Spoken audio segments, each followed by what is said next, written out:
dando la admisión, así que en unos minutitos empezamos. Buenas tardes, hola.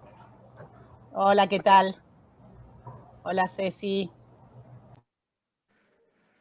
Hola, Eduardo, ¿cómo estás? Hola, Eliana, ¿cómo estás? Hola, Fede. Bueno, hola, Eduardo.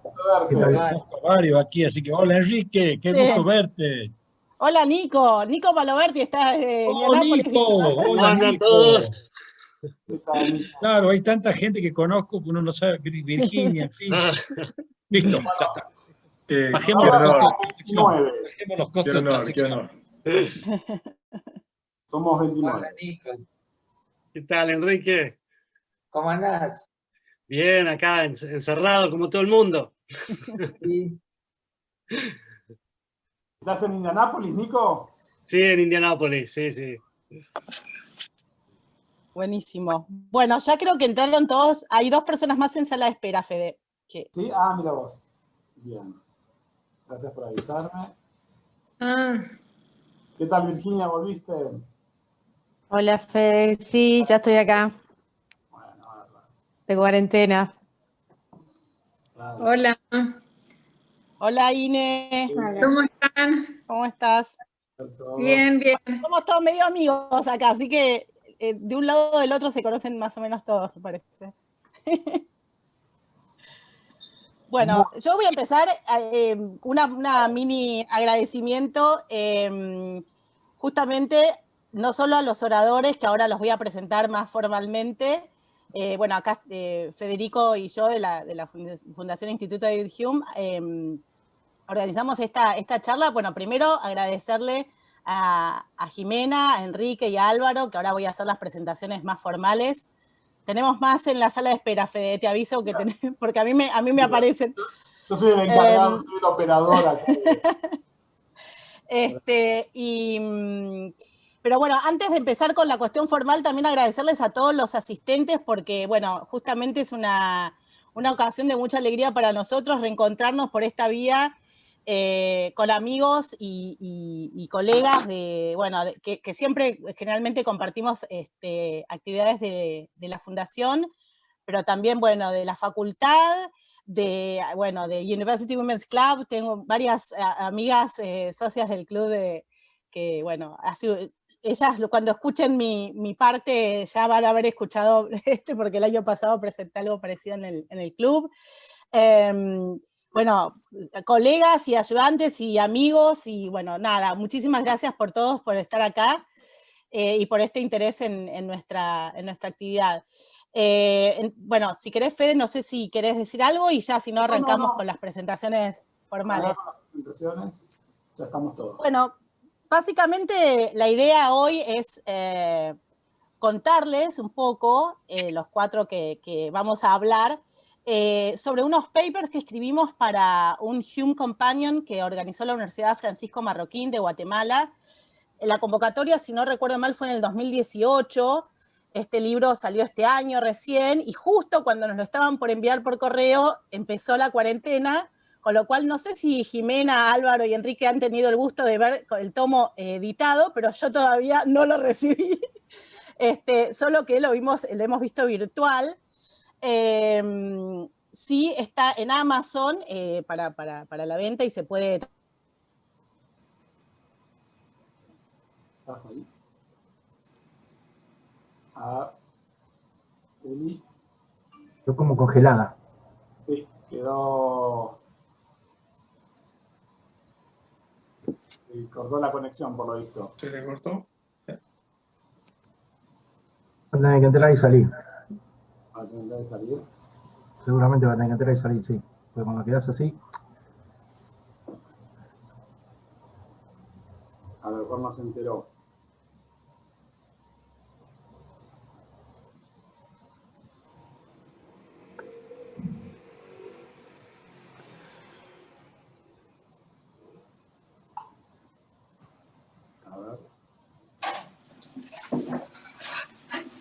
A ver.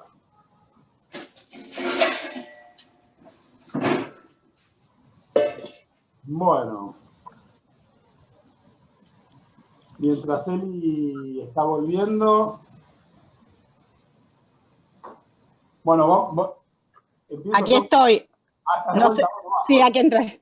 Bueno, me desconecté y se reconectó solo. Disculpen, estas son los vaivenes del Wi-Fi. Bueno, entonces les contaba, no sé hasta dónde llegaron, pero básicamente la idea era contarles que, bueno, que publicamos estos papers en este companion to Hume de la Universidad Francisco Marroquín, y la idea es contarles, nosotros por lo menos, cuál es el meollo, digamos, de alguna manera en 15 minutos cada uno de los papers que publicamos en esa colección. Vamos a arrancar, si quieren yo voy a dar como la presentación formal, por Enrique Aguilar. Bueno, muchos de ustedes lo conocerán a Enrique, muchos de los que estamos en esta reunión fuimos alumnos de Enrique. Yo voy a hacer una somerísima, porque su bio es larga, pero bueno, básicamente Enrique es doctor en Ciencias Políticas por la UCA y hoy en día es el director del doctorado en Ciencias Políticas de la Universidad Católica Argentina. Es profesor de Teoría Política en la UCA, en Austral, también en SEADE, donde yo fui alumna, nosotros fuimos alumnos, y en otras universidades, la Flaxo, SEMA, etc. Bueno, dicta cursos también en diversas universidades extranjeras, y ha dictado conferencias en Chile, Colombia, etc.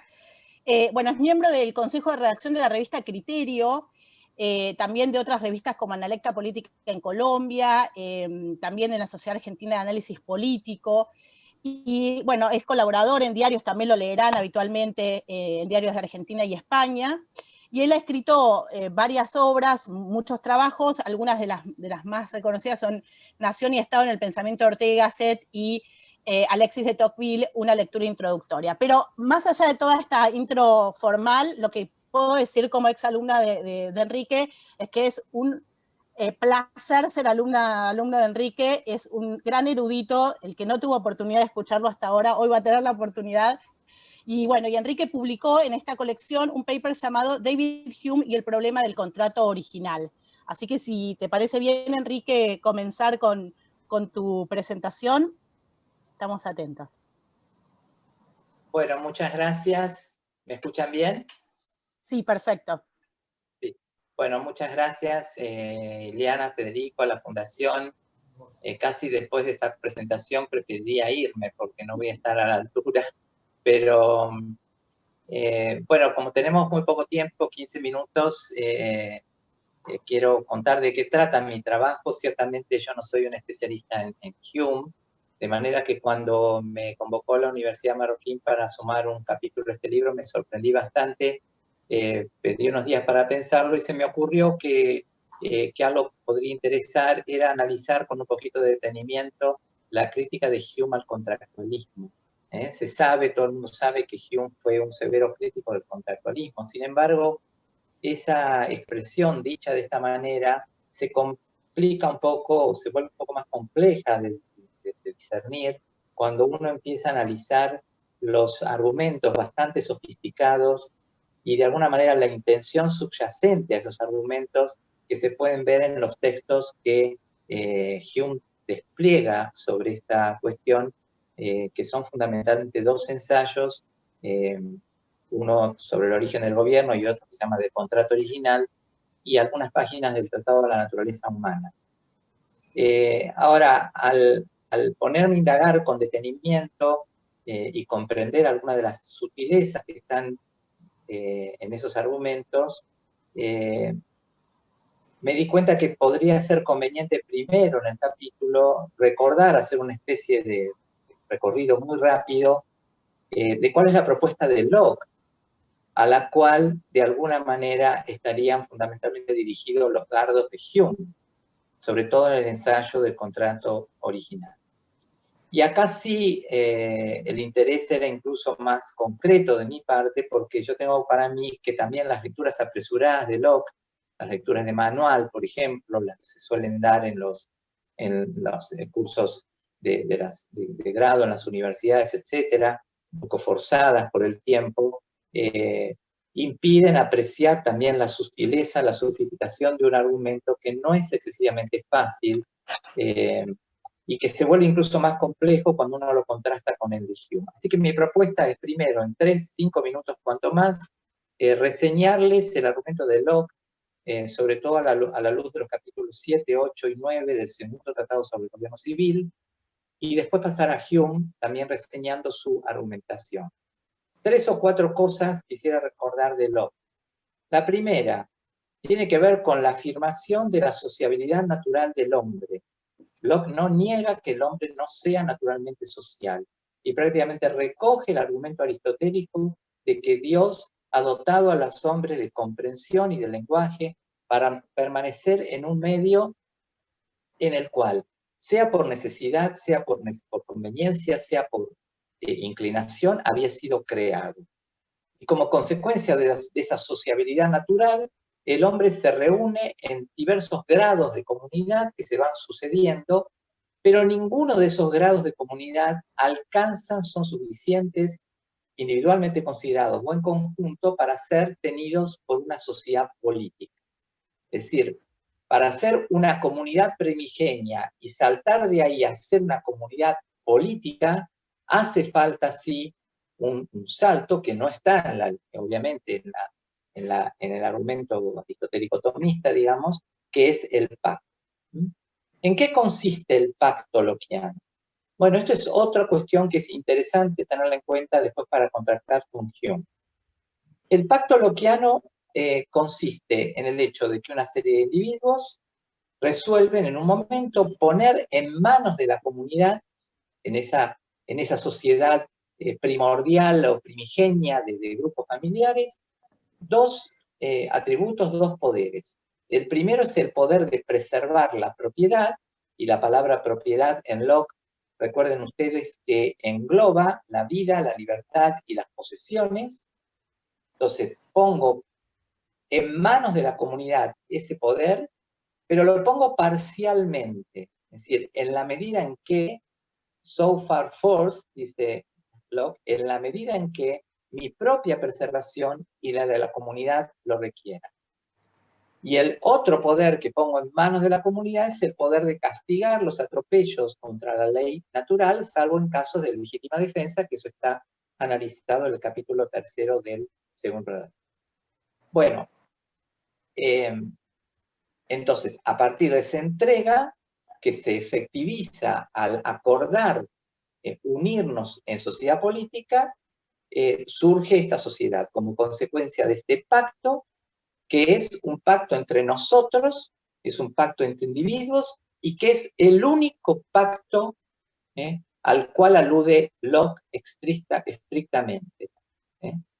Por una serie de razones largas de explicar, se suele a veces decir que en Locke hay 2 pactos, ¿no? Un pacto de unión y un pacto de representación, un pacto de sujeción política. En realidad, Locke no dice eso. Locke dice que hay un único pacto. This is all the compact. Hay un único pacto, es el pacto between the individuals, mediante el cual los individuos ponen en común esos 2 poderes, de preservarse a sí mismo y de castigar. Y después hay un segundo momento en el argumento, pero que no es un pacto, es un segundo momento en el cual esa comunidad que ha resuelto tener una ley común, una justicia común y una autoridad común que ejecute las sentencias, por un acto de confianza, y la expresión es trust,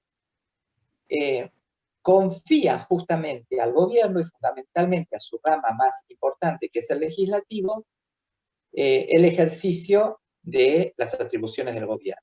Confianza que ciertamente el pueblo podrá retirar cuando cualquiera de las ramas del gobierno, incluida la rama legislativa, lleva adelante, como dice Locke, planes contrarios a las libertades y las propiedades de los súbditos, que los van o de los ciudadanos, podríamos decir mejor, que los van a dispensar de prolongar su obediencia.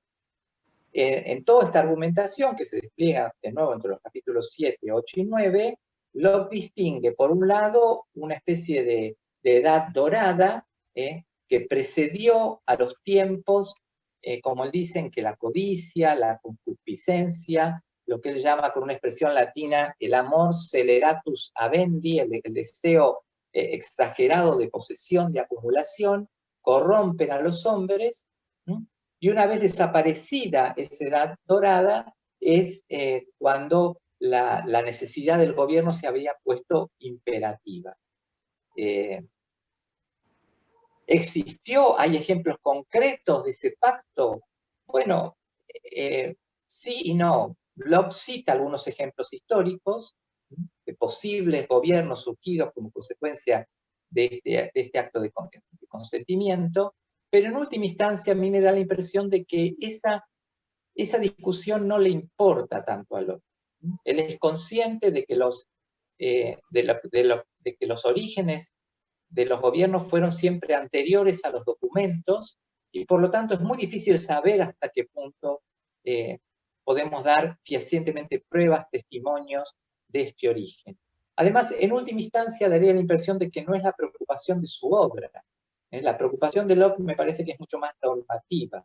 No tanto probar cómo surgieron los gobiernos históricamente, sino cómo deberían surgir.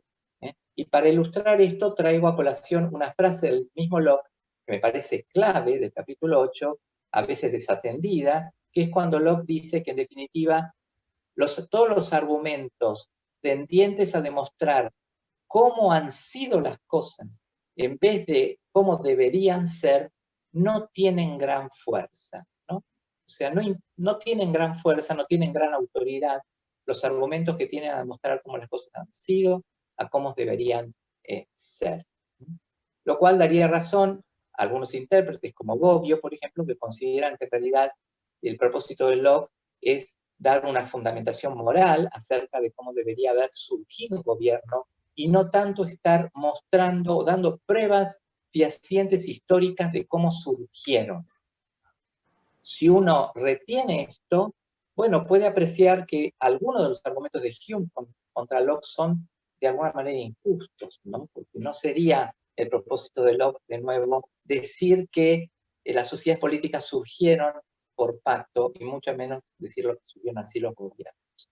Bueno, hecho esta rapidísima, muy abuelo de pájaro, enumeración de estos aspectos de Locke, quiero pasar a Hume. Hay tres ensayos fundamentales, o dos diría, donde Hume se dedica a este tema. Uno se llama Del origen del gobierno, el otro se llama Del contrato original. Hume, como Locke, también empieza su argumentación reconociendo la sociabilidad inherente al hombre, que nacido en el seno de una familia está, dice Hume, compelido a mantener la sociedad, sea por necesidad, sea por inclinación o sea por hábito. Y esta condición es la que con el correr de los siglos los habría impulsado a establecer la sociedad política a fin de poder administrar la justicia, sin la cual no podría haber paz entre los hombres. Él considera que como los hombres no podrían haber imaginado a priori o con anticipación los beneficios de una común observancia de la justicia, esta observancia de la justicia no podría haber sido sino consecuencia del hábito, de haberse afianzado, y como consecuencia de ese hábito es que finalmente los gobiernos habrían alcanzado cierta estabilidad. Pero es en el ensayo que se llama Del contrato original donde Hume se dirige más o concentra más su foco de crítica hacia Locke, cuestionando la justificación contractualista con un argumento muy sofisticado, muy extenso, y que hay que poner un poco en el contexto de una discusión contemporánea a Hume, que es la discusión entre lo que se llamaba el partido de la corte, el Court Party, y el partido del país, el Country Party. El partido de la corte era el que consideraba que el poder, el que sostenía de alguna manera una concepción descendente del poder desde la divinidad, y el partido del país consideraba una concepción ascendente del poder que lo hacía derivar del consentimiento popular, presuponiendo la existencia de un contrato originario en virtud del cual los súbditos o los ciudadanos se reservan el derecho de resistir en caso de verse agraviados por la autoridad. Bueno, es esta teoría la que él pretende cuestionar, la teoría del Country Party, del partido del país, contra las cuales él esgrime una serie de razones que son algunas de índole empírico-histórico y otras más filosóficas. Y lo que voy a hacer rápidamente, porque no tengo tiempo, es de alguna manera enumerar cuáles son esas razones principales. La primera es que cualquier pacto originario que haya tenido lugar en la historia, si tuvo lugar, fue en los albores de la historia, no tenemos el más mínimo registro de eso, es algo que pudo haber sido casual, imperfecto, pero que no está probado en la historia o que se ha borrado definitivamente de la memoria. El segundo argumento es que si hubo ese pacto, que idealmente hubiera sido la mejor manera que hubiera podido surgir un gobierno,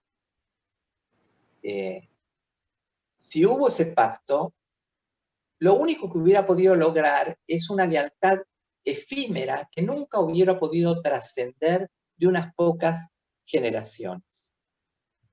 El tercer argumento es que si uno mira los testimonios históricos de los que tenemos noticia, la inmensa mayoría de los gobiernos no han surgido por ninguna clase de consentimiento, sino por la usurpación y por la fuerza. Y siempre como consecuencia de la acción de una minoría que se impuso a una mayoría. Incluso los que surgieron pacíficamente. Él cita el caso de la Glory Revolution en Inglaterra, 700 ingleses que decidieron el destino de millones. Otro argumento tiene que ver con la crítica a la posibilidad de irse si no me gustan las condiciones del pacto, ¿no?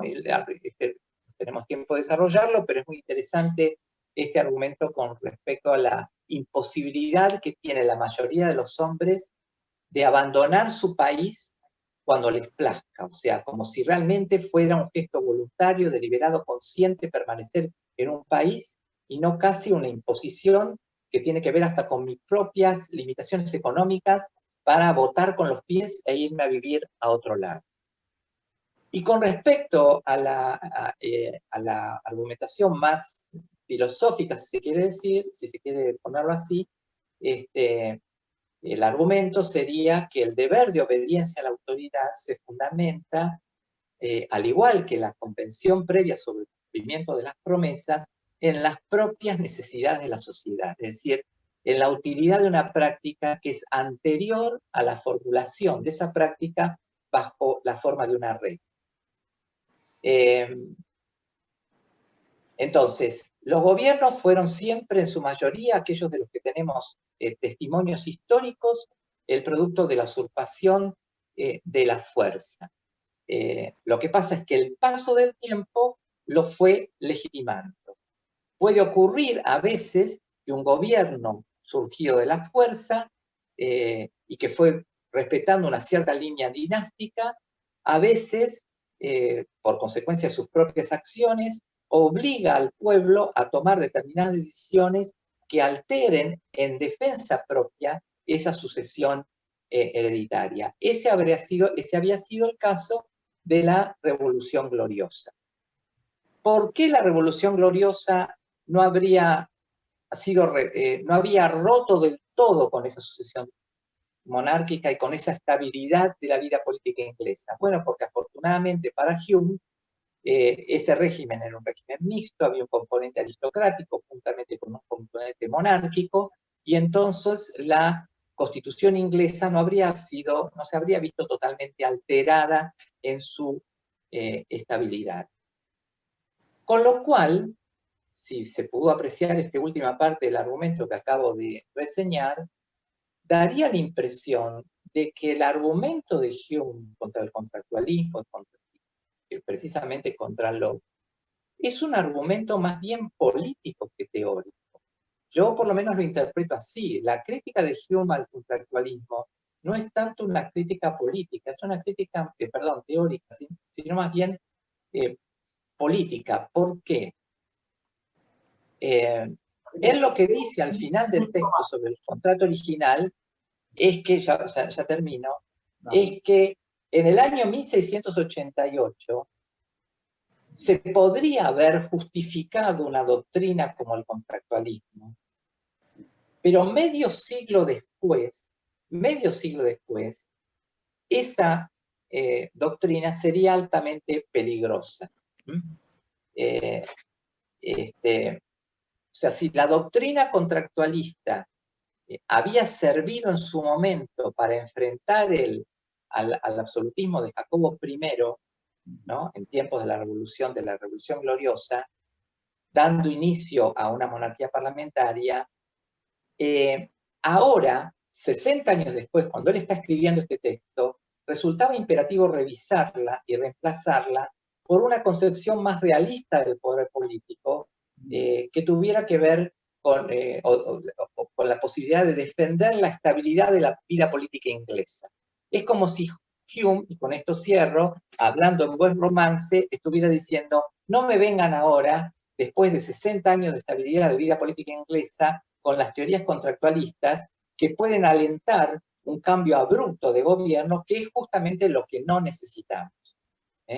Y en todo caso, si esas teorías tuvieron cierta validez en el 88, afortunadamente no causaron gran daño en la vida política inglesa, porque Inglaterra contaba con equilibrios sociales, un componente aristocrático, por ejemplo, para evitar que la revolución se llevara todo puesto y en vez de ser, como hubiera dicho Burke, una reforma fácil y sin sangre, ser en cambio una revolución verdaderamente radical que hubiera tirado abajo el edificio político de la vida inglesa.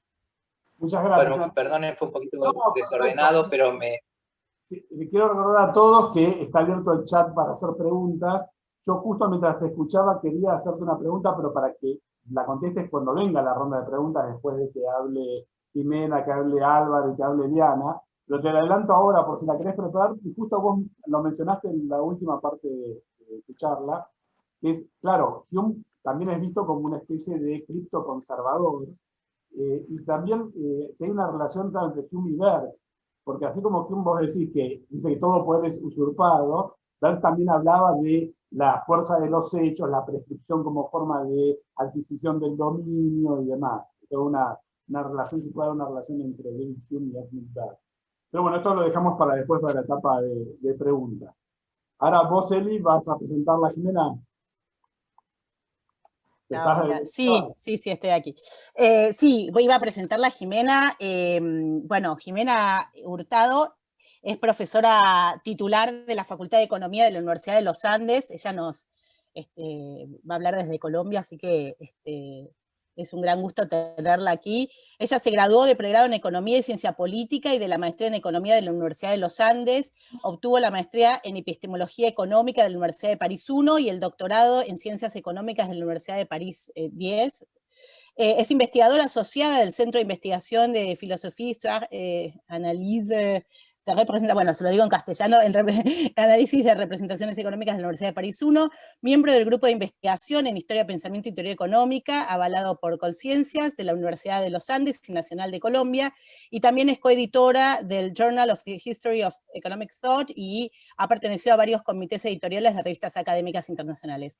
Es miembro de varias asociaciones profesionales de historiadores del pensamiento económico y su campo de investigación es la historia y la filosofía de la economía, en la cual ha publicado en revistas académicas y libros nacionales e internacionales. Bueno, Jimena ha publicado un paper en esta colección que creo que estaba en inglés, yo no lo pude leer todavía completo, pero se publicó como David Hume on the Science of Commerce and the Middle Station of Life. Bueno, nada más simplemente recordarles que sí, cualquier pregunta las vayan dejando en el chat y si no, la reserven para el final de las exposiciones. Jimena, te escuchamos.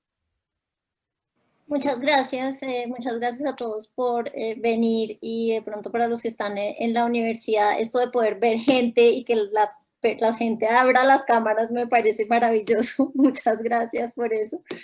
Gracias por la invitación. Claramente si Enrique puede, yo también reconocer abiertamente mi poca experiencia sobre Hume. Entonces, en realidad mi conexión con Hume también es bastante, digamos, lateral, por llamarlo de alguna manera, Pero esta invitación que nos hizo la Universidad Francisco Marroquín fue una posibilidad de explorar a este pensador, yo creería, desde aquello que a él no le gustaba tanto, que eran estos escritos menores, y que finalmente yo creo que, como decía Enrique, tiene esta posibilidad de ver a Hume como alguien a quien le importa el conocimiento útil, práctico y pragmático. Entonces, cuando Enrique hacía la diferencia entre una crítica filosófica y una crítica política, yo lo que estoy intentando hacer es conectar eso que Enrique está llamando como la crítica política con estas preocupaciones precisamente de producir conocimiento útil. Conocimiento útil en su momento, pero también conocimiento útil hoy. Y pues de eso nos hablará claramente más Eliana. Pero básicamente mi propuesta en este artículo tenía que ver con algo que me parece un mensaje muy poderoso en Hume, que es la importancia de la gente del común, de la importancia de la clase media en particular. Y creo que tiene un mensaje de mucha actualidad, especialmente hoy que estamos en esta situación en América Latina, en el mundo en general con la pandemia, pero en América Latina y los impactos que va a tener esto en términos de, pues, de economía específicamente y de acceso a la riqueza que vamos a durar un tiempo largo en recuperar. Creo que ese mensaje actual sobre los riesgos y las amenazas a la consolidación de la clase media en América Latina es algo que podemos leer en Hume, porque finalmente lo que nos está mostrando Hume es esta capacidad de la extensión de los hábitos y las costumbres de la clase media para lograr cambios sociales importantes, sociales y políticos. Entonces, no solamente asociado con crecimiento económico, productividad, mayor acceso a la riqueza, sino también con instituciones más democráticas y con esto que esta noción amplia que se tiene en ese momento del du commerce, como todas las interacciones sociales asociadas con las conversaciones que en ese momento llamarían civilizadas, pero conversaciones que permiten mantener un orden social próspero y pacífico. Entonces, eso fue lo que me interesó a mí y eso fue lo que fui a buscar en Hume, específicamente este círculo virtuoso del que nos habla y que les estaba ilustrando rápidamente, que construye como su participación muy importante, muy influyente en lo que en ese momento conocemos como la controversia sobre el lujo. Y Álvaro nos hablará más también de la controversia sobre el lujo.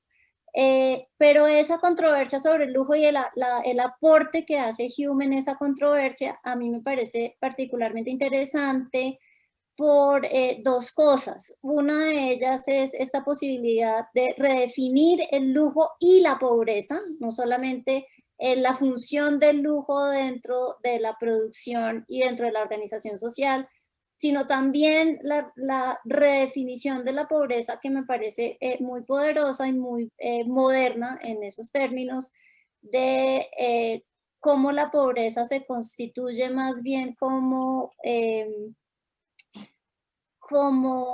destitución, como privación, más que como una condena de el esfuerzo individual, por ejemplo. Y eso creo está asociado precisamente, ese es mi punto, con esta reivindicación de la clase media. Entonces, ese círculo virtuoso que yo creo que todos conocemos bastante bien, que asocia el comercio con estos cambios políticos y sociales, con estos cambios institucionales, pero no solamente de las instituciones formales, sino de las instituciones informales también, creo que es particularmente poderoso porque muestra cómo fenómenos, llamémoslos económicos, estrictamente hablando, tienen externalidades o spillovers que son muy poderosos en el sentido en el cual nos permiten enfocarnos en dinámicas sociales que a veces, por ejemplo, desde la economía son menos observadas. Entonces, en este círculo, para ponerlo de la manera más sencilla, este círculo virtuoso, yo diría que lo que Hume está viendo es este aumento del comercio en el sentido tradicional, es decir, actual que usamos de la palabra comercio, de extensión del mercado y de aumento en el intercambio de bienes y servicios, especialmente de bienes, lleva a un aumento de la disponibilidad.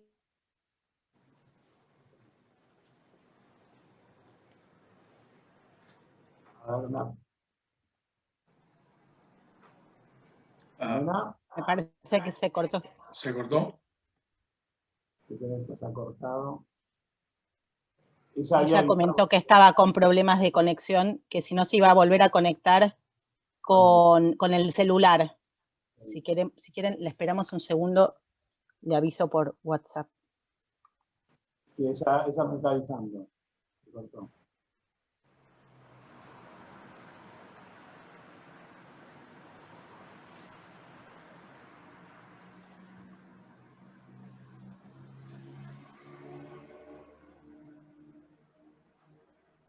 Acá, ahora lo admito, ya está, ahora está viendo. Ah, perfecto. Ahí la admito, ahí está. Perfecto. Todos estamos igual. Está uniéndose, acá me dice el Zoom. Ya está. Perfecto. Jimena, ¿estás ahí? Jimena.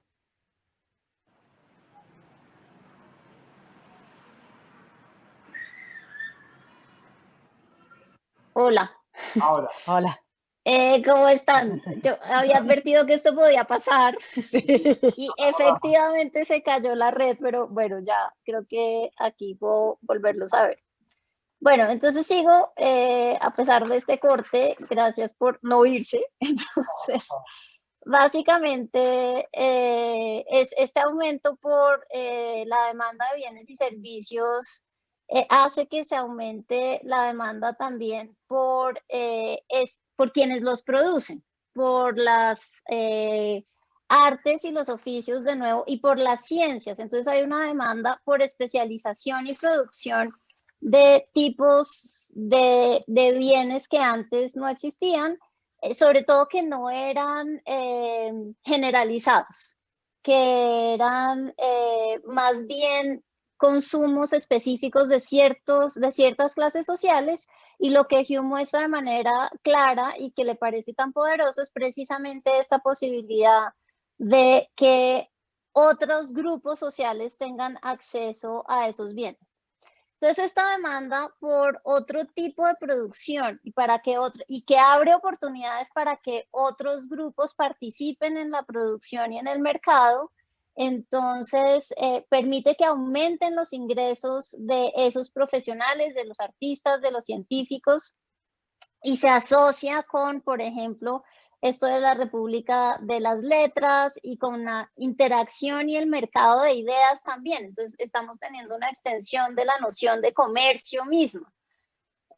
Y el aumento de esas oportunidades lo que hace es que crezca algo que Hume asocia con una clase independiente, que es precisamente esa clase media, y de esa manera entonces lo que estoy avanzando es que Hume está redefiniendo tanto el lujo, porque finalmente el lujo, como ven, ya tiene que ver, ya es todo. Entonces Hume está diciendo, bueno, si el lujo es todo, pues en realidad no es nada, lo tenemos que volver a definir, y entonces cosas como el arte o como las ciencias, como las producciones literarias, ya no se pueden concebir como bienes de lujo o superficialidades, sino como parte de lo que nos vuelve miembros y que nos permite el reconocimiento de los demás. Entonces, esta pasión adquisitiva, como la llama Hume, lo que hace precisamente es permitirnos ver cómo se extiende la noción otra vez de mercado y se extienden las interacciones entre los individuos, y por eso tenemos esta noción más amplia de comercio. Entonces, a la vez que redefine el lujo, también va a redefinir la pobreza, porque entonces la pobreza tiene que ver con estas personas deprivadas o estas personas que no tienen acceso a estos bienes que finalmente son los que permiten el comercio dentro de la sociedad comercial, que es el comercio de más allá, repito, de bienes y servicios, que tiene que ver con esta posibilidad de interacción, de reconocimiento y de pertenencia al orden social en general. Entonces, esto también implicaría que estos nuevos bienes que se están produciendo aumentan las oportunidades, no solamente de participar en el mercado, sino de participar más allá en el orden social y en la discusión y la conversación, de nuevo repito el término, civilizada. Eso es lo que va a hacer que se extiendan estos hábitos y costumbres de la clase media, que Hume los asocia con la industria, con la honestidad y con la reciprocidad. Entonces, creo que lo que nos está indicando también es que empieza a haber interacciones sociales mucho más horizontales.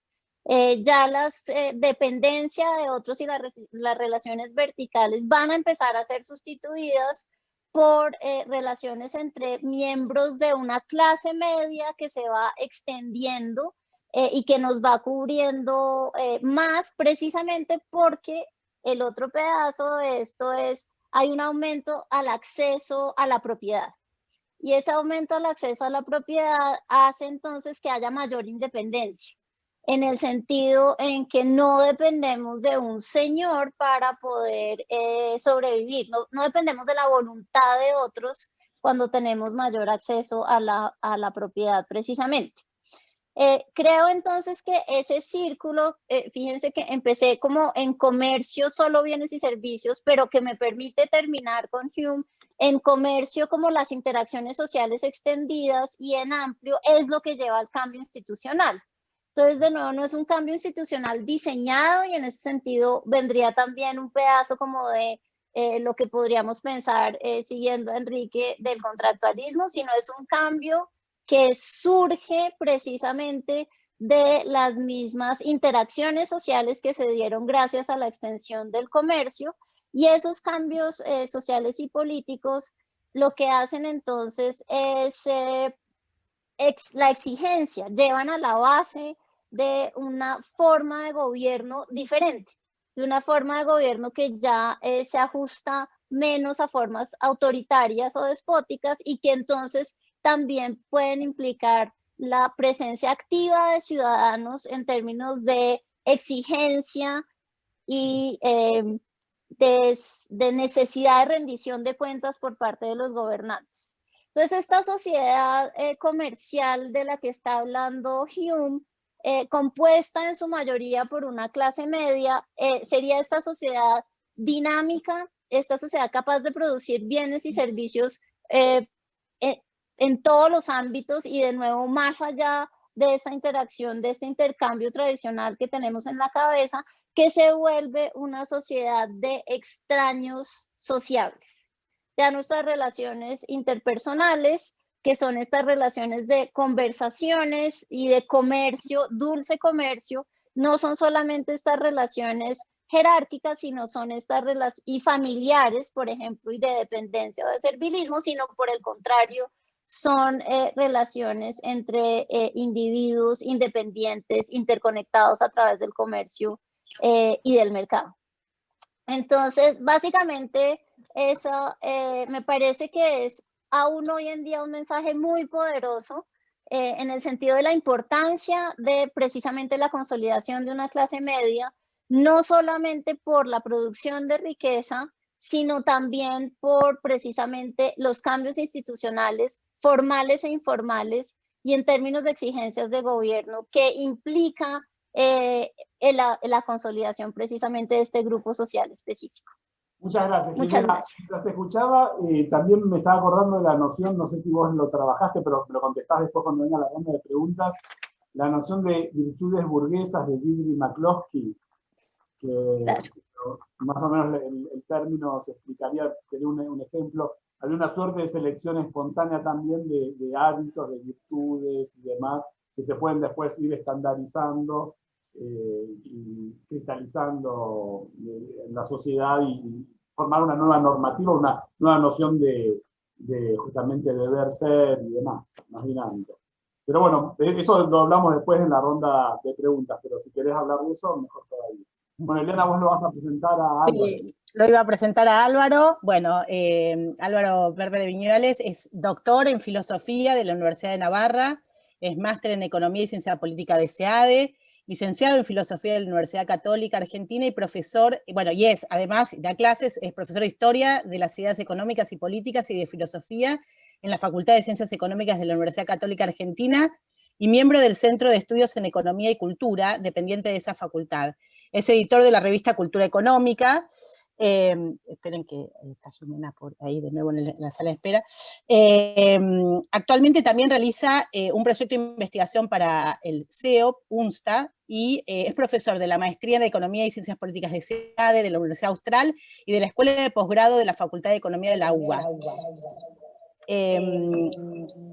Estoy escuchando con eco. Sus áreas de interés son la filosofía de la economía y la filosofía política y la historia de las ideas, especialmente el periodo de tardo escolástico y temprano moderno. Bueno, Álvaro escribió un trabajo titulado De Escocia al Río de la Plata a través de Nápoles, David Hume y la relación entre el lujo y el desarrollo económico y social. Álvaro, si podés desmutearte. Bueno, buenísimo.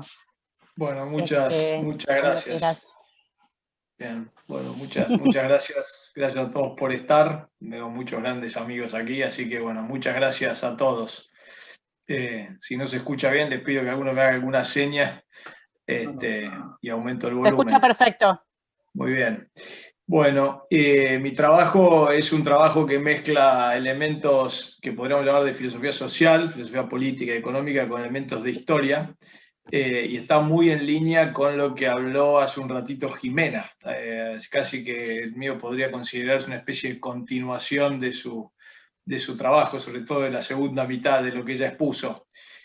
Porque mi idea en este trabajo fue investigar un poco si hay o no alguna recepción de las ideas de Hume en el Río de la Plata, y ver en qué manera esto es más o menos razonable de sostener. Sobre todo desde un punto de vista de historia de la filosofía de la economía, no tanto historia de las ideas, sino de más bien una perspectiva más filosófico-económico, filosófico-política que historiográfica, digamos. Sin embargo, hay una referencia histórica que voy a tratar de más o menos mencionar.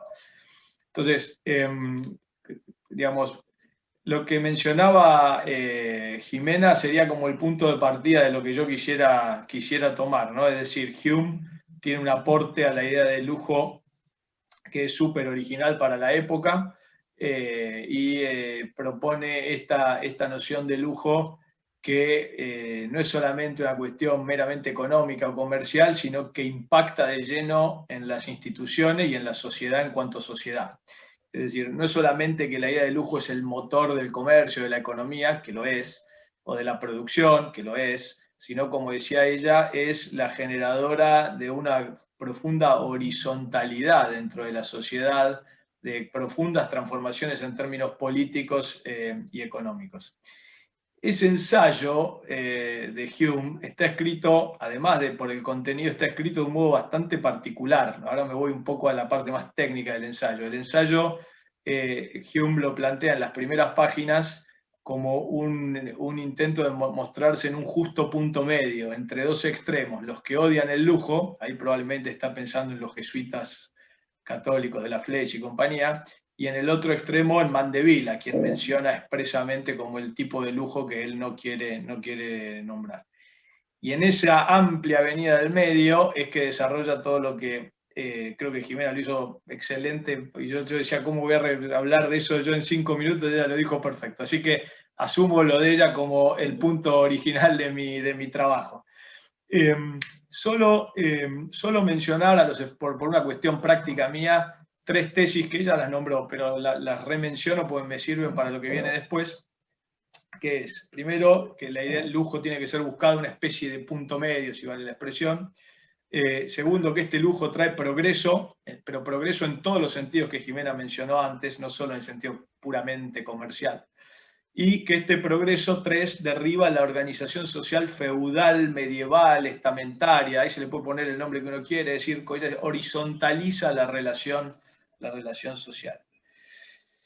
Bien, entonces, ¿llegaron estas ideas al Río de la Plata? Bueno, mi hipótesis es que sí, pero por un camino indirecto. Es decir, no hay testimonios de que hayan citado a Hume ninguno de los que podríamos denominar, para usar la terminología norteamericana, de los padres fundadores argentinos, pero uno encuentra estas tesis humeanas muy claramente repetidas en una serie de autores, por ejemplo, en Mariano Moreno, en algún texto de Castelli, bueno, en fin, en Monteagudo, en una serie de autores que están demasiadamente clara establecida como para pensar que no hay algún Hume detrás de estas ideas. Entonces, la pregunta sería, bueno, ¿cómo llegaron?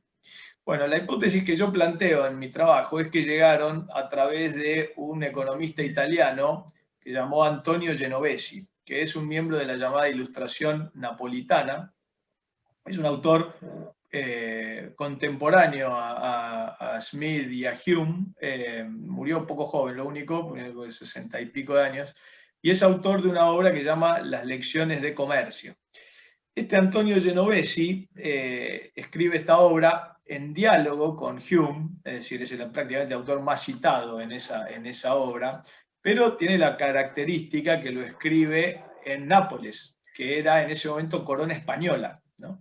Es decir, si uno lo piensa en términos políticos y en términos religiosos, era un salto importante. La corona española con la inglesa estaban enfrentadas, ¿se acuerdan? Bueno, por un montón de conflictos, entre otros Gibraltar y compañía. Y por otro lado, el tema religioso, ¿no? Estaba el tema de catolicismo versus protestantismo y toda esa cuestión. En este contexto, Genovesi toma las ideas de Hume y las repite casi línea por línea. Uno encuentra que el ensayo empieza marcando un justo punto medio, pone de un lado a Mandeville, del otro lo pone a Rousseau, algo que Hume no se animó a hacer, probablemente porque, según dicen sus cartas, le tenían miedo a que Rousseau le haga mala fama. Pero en el fondo estamos siempre hablando de Rousseau del otro lado. Y va desarrollando punto por punto el esquema que plantea Hume. Antonio Genovesi es el representante de lo que algunos llaman hoy la ilustración napolitana, la ilustración católica, lo llama Roberto Breña, que es un historiador mexicano. Representa una especie de peligro para el statu quo español, ¿no? Que todavía trataba de mantener esta visión más bien jerárquica de la sociedad, más bien estamental y qué sé yo. Sin embargo, Genovesi es muy claro en su desarrollo. Genovesi es un discípulo de Vico y de la segunda escolástica, pero siempre en el ámbito de la vida napolitana, que era una especie de periferia en el mundo intelectual. Bien, si Genovesi repite esto, queda saber cómo llegó hasta el Río de la Plata. Bueno, y allí uno encuentra que Carlos III de Borbón, antes de ser rey de España, fue enviado a practicar como rey de Nápoles. Bien, y allí conoce la obra de Genovesi. Cuando es rey de España, pide que la obra sea traducida al castellano. Y esta obra es traducida por un personaje que se llama Victorián de Villava. Victorián de Villava realiza una traducción bastante razonable para la época. Es decir, piensen que, a diferencia de Genovesi, él sí estaba expuesto a la censura eclesiástica y a la censura política. Y, sin embargo, fue bastante fiel al texto de Genovesi. Y, por lo tanto, a Hume, ¿se entiende? Entonces, esta idea de aprobar el lujo, y el lujo, insisto, en todas las dimensiones que habló Jimena, es decir, no solo en el sentido comercial, sino en el sentido social y político, este lujo que horada las instituciones estamentales y qué sé yo, Villava lo pone por escrito, estaba escrito por Genovesi, lo pone él por escrito, no tiene miedo ahí, no hace ninguna reforma importante. En todo caso, le hace alguna serie de anotaciones al final, ¿no? Es decir, el libro está totalmente anotado por él, es más, el libro se publica como Lecciones de Comercio, con notas y aclaraciones del traductor. Pero el traductor, sin embargo, en la parte del lujo, que es una de las partes que más comenta, dice que Genovesi tiene razón, ¿sí? Que lamentablemente tiene razón, que el sistema estamental va a tener que ser cuestionado, vamos a decir así, por este crecimiento del lujo, que él cree que el sistema del rey va a sobrevivir igual, pero que el lujo es un cuestionamiento importante, que va a poner en duda todo esto y que esta idea tiene que ser asumida, porque si no España va a quedar sumida en la pobreza. Y otra vez, la pobreza no solo en el sentido económico, sino en todas estas otras dimensiones en las cuales la palabra pobreza debería ser admitida, como había dicho Hume, bueno, y desarrolló Jimena. Bien, Victorián de Villalba, después de aprobar esta cuestión, hacer esta traducción y qué sé yo, algunos dicen que como premio, otros dicen que más o menos, habría que preguntar a los historiadores, se gana finalmente un puesto como profesor titular, con un puesto importante, pero en la Universidad de Chuquisaca, ¿no? Es decir, en Bolivia. El tipo estaba en Huesca y lo mandan a Bolivia. Y entonces viene a Buenos Aires y de allí se va a Bolivia, donde va a ser profesor hasta su muerte, ¿no? Y es profesor de Mariano Moreno, Castelli y compañía. Es decir, ellos en sus cartas privadas hablan de Villalba como uno de sus grandes maestros. Y cuando uno mira de nuevo, habiendo hecho este recorrido, la obra de Moreno, sobre todo la representación de los hacendados y todas las obras, cuando habla del lujo, muy frecuentemente cita Villalba y eventualmente cita Genovesi. Pero si uno mira lo que hay detrás de eso, está el ensayo de Hume. Es decir, uno mira que esa cita al capítulo de los bienes de lujo de Genovesi, en realidad es prácticamente una transcripción del texto humeano sobre el lujo. Entonces, esa crítica de los revolucionarios de Mayo, mejor dicho, esa crítica no, ese elogio de los revolucionarios de Mayo al lujo como un elemento transformador de la sociedad, como un elemento que va a cambiar no solo el aparato productivo, sino la forma mentis de la sociedad rioplatense. Claro, si uno lo mira en el texto linealmente, no está refiriendo a Hume, pero la tesis es claramente humeana, y la conexión parece por lo menos plausible que este camino a través de Nápoles a España y de España a Chuquisaca, termina de configurar una idea que es tan potente, la planteada por Hume, es tan potente que va pasando de autores en autores y se va universalizando de una manera tal que termina como, entre comillas, si vale la expresión o doble comillas, imponiéndose sobre modelos más estamentarios que se resistían a ser modernizados, ¿no? Bueno, mi trabajo apunta un poco a mostrar eso y a tratar de establecer algunos vínculos entre ilustración escocesa y el pensamiento rioplatense. Con Smith es más fácil porque a Smith era leído en traducciones, de Hume parece más complicado, pero me parece que este camino indirecto nos permite establecer vínculos que quizás el pensamiento filosófico argentino no le ha prestado quizás toda la atención. Bueno, nada, es eso, muy sencillo. Muchas gracias. No, la verdad, Eliana y yo te agradecemos encarecidamente tu paper, lo vamos a difundir. Pues te cuento una anécdota. Hace muchos años estábamos, Eliana y yo, en Inglaterra, y no sé si ustedes conocen, seguro que Nico lo conoce personalmente, a un muchacho italiano, Alberto Mingardi. ¿Te acordás, Eliana? Y sí. Estamos en un evento del Institute of Economic Affairs y Alberto nos hace un chiste diciendo, sí, la Fundación David Hume, un gran pensador rioplatense. Entonces, realmente, bueno, es una gran reivindicación de tu parte. Así que vamos a difundir mucho tu paper. Muy bien. Pero más allá de esto, mientras yo te escuchaba, también se me ocurría una pregunta que a lo mejor no es oportuna, a lo mejor me estoy equivocando mucho, pero te la dejo a los tres, a los dos que te antecedieron, a Enrique y a Jimena, y también a vos, para después de que le toca hablar a Eliana, sobre la relación de Hume, el conservadurismo, el pensamiento conservador, y los dos tipos de conservadurismo, el británico y el norteamericano. Vos, Álvaro, decís que, bueno, Hume sería como una amplia avenida del medio entre Rousseau y Mandeville, y no sería más afín entonces a un conservadurismo como lo entienden los norteamericanos, que es mucho menos estamentario, es justamente mucho más democrático en lo social. Va por ahí la cosa. No sé si estoy muy equivocado, a lo mejor estoy completamente perdido, puedo estar equivocándome mucho, o a lo mejor es un tópico como para poder conversar sobre Hume y el conservadurismo norteamericano, la diferencia entre el conservadurismo norteamericano y el británico. Bueno, y ahora, Eliana, ¿estás por ahí? Sí, acá estoy. Lo voy a destinar, o te voy a destinar a vos, ¿no? Tengo que hacer esto. Ok. Bueno, ahora va a hablar Eliana. Ella es abogada por la Universidad de Buenos Aires, máster en Economía y Ciencias Políticas por SEADE, Magíster en Ciencias, en Filosofía de las Ciencias Sociales por la London School of Economics, doctoranda de la Universidad de Buenos Aires, está por defender su tesis con el doctorado en Derecho, y bueno, es cofundadora de la Fundación David Hume. Juliana, de tu paper, sí. Arranco.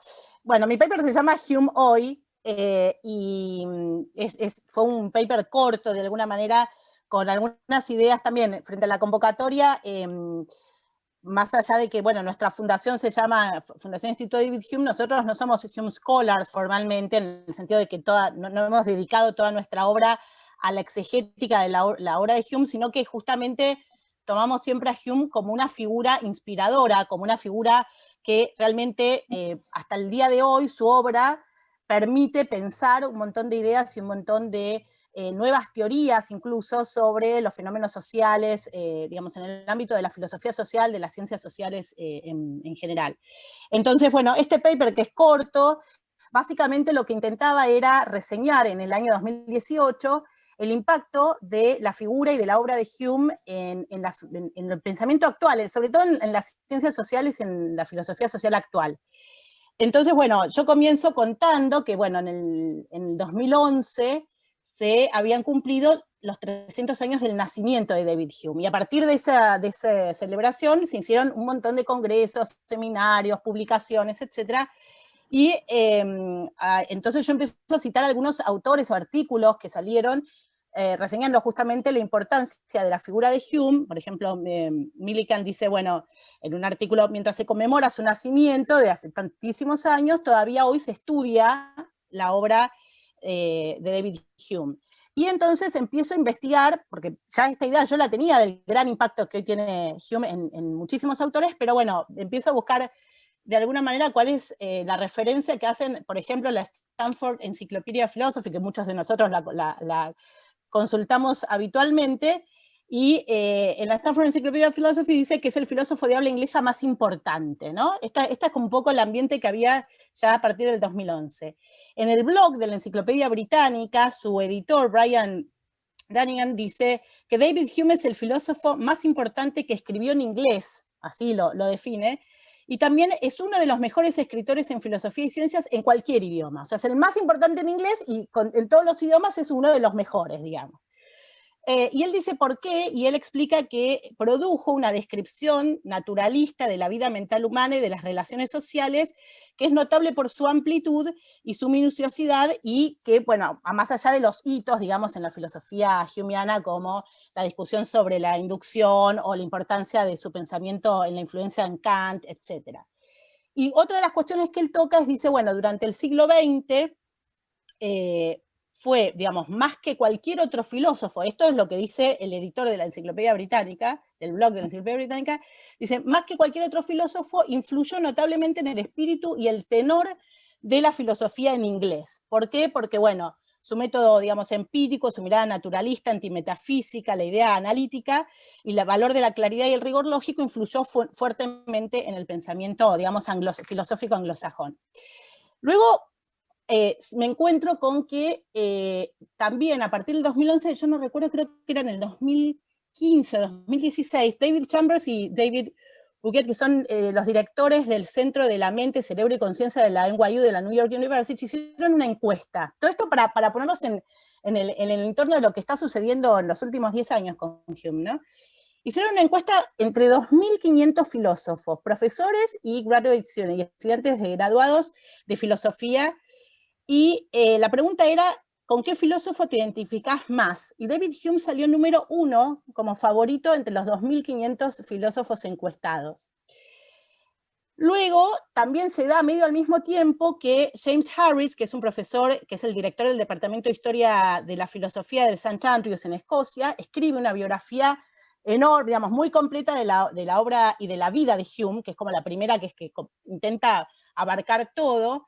Y al mismo tiempo, mientras yo estaba investigando esto, en el 2018, cuando yo publiqué este paper, se estaba convocando a un call of papers para una conferencia en la Universidad Dominican University College de Ontario, Canadá, para una conferencia que se llamaba Hume Today, Hume Hoy, ¿no? Entonces, bueno, también por eso un poco la idea de mi paper como Hume Hoy. A ver, yo lo que voy a intentar ahora es decirles cuáles son las ideas que yo tengo, por qué el impacto importante de la filosofía humeana o de las ideas humeanas en los últimos años en la filosofía social y en las ciencias sociales. Yo esto lo dividí en como dos grandes razones o dos grandes movimientos, que llamo el giro naturalista y otra la mirada evolutiva. Y entonces, lo primero que mi primera hipótesis es que en los últimos 30, 40 años se dio en el ámbito de las ciencias sociales y la filosofía social un giro naturalista. Y este giro naturalista se fue dando para mí por 3 pasos, medio que se fueron dando históricamente, pero también están interconectados entre sí.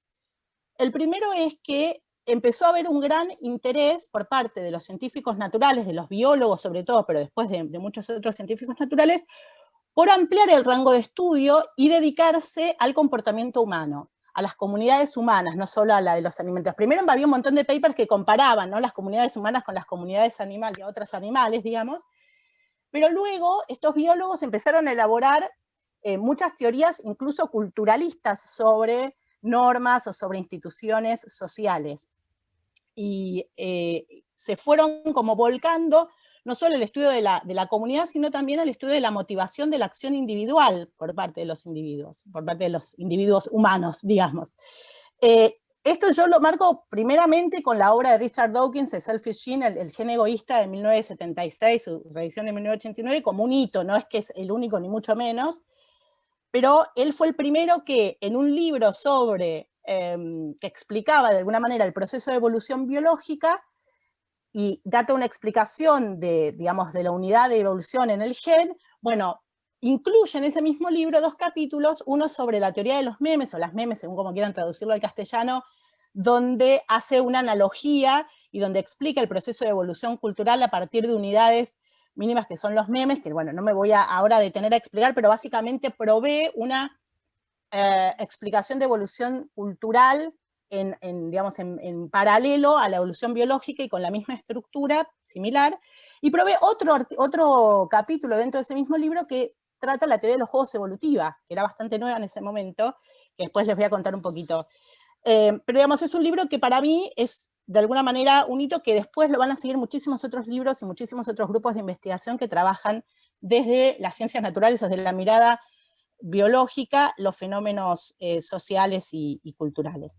El segundo paso es un reacomodamiento de las ciencias sociales y de la filosofía social sobre este impacto de esta mirada de los científicos naturales sobre lo social.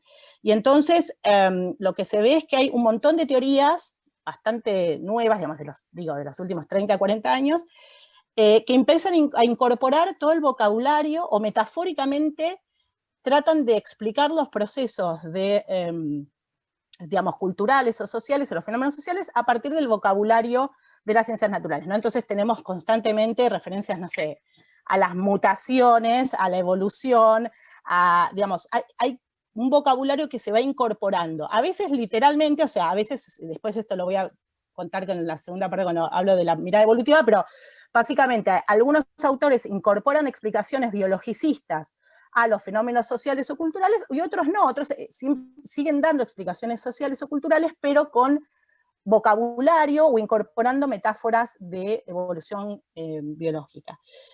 Y ahí empezamos a ver un montón de teorías nuevas, desde teorías experimentales, experimental economics, experimental philosophy, teorías behavioristas, más de experimento de laboratorio, behavioral economics, behavioral law and economics, o sea, tenemos una gran cantidad de nuevas teorías dentro de lo que eran las ciencias sociales, el derecho, la economía, la política, que incorpora o que de alguna manera levantan el guante de ese impacto de que los biólogos y los cientistas naturales empezaron a mirar los fenómenos sociales. Y el tercer paso, de alguna manera, en este giro naturalista, es que también se acerca la matemática y la computación aplicadas, y esto lo que logran es conformar unos modelos bastante formales, que en la combinación entre la mirada biológica, la de alguna manera, la teoría de los juegos, que vamos a ver ahora en un minuto, y estos modelos computacionales o matemáticos, dan, por ejemplo, como resultado, teorías como podría ser la teoría de los juegos evolutiva. Entonces, yo todo esto lo cuento, pero digo, bueno, ¿qué tiene que ver Hume con todo esto? Bueno, básicamente, Hume es tomado por la mayoría de estos autores que trabajan todas estas teorías como un gran autor inspirador de estas ideas. Muchos, bueno, justamente por su mirada empírica, por su mirada escéptica, por la idea de, digamos, de no tener una concepción dogmática de los fenómenos. Harris, que es este biógrafo que yo les nombraba antes, dice, bueno, Hume permite pensar los hechos sociales como procesos donde naturaleza, biología, digamos, los aspectos sentimentales y los racionales se combinan, donde todos estos aspectos se combinan, y de esta manera podemos tener una mirada de los hombres donde sus pasiones y sentimientos, pero también sus relaciones y descubrimientos son parte mismo de la naturaleza.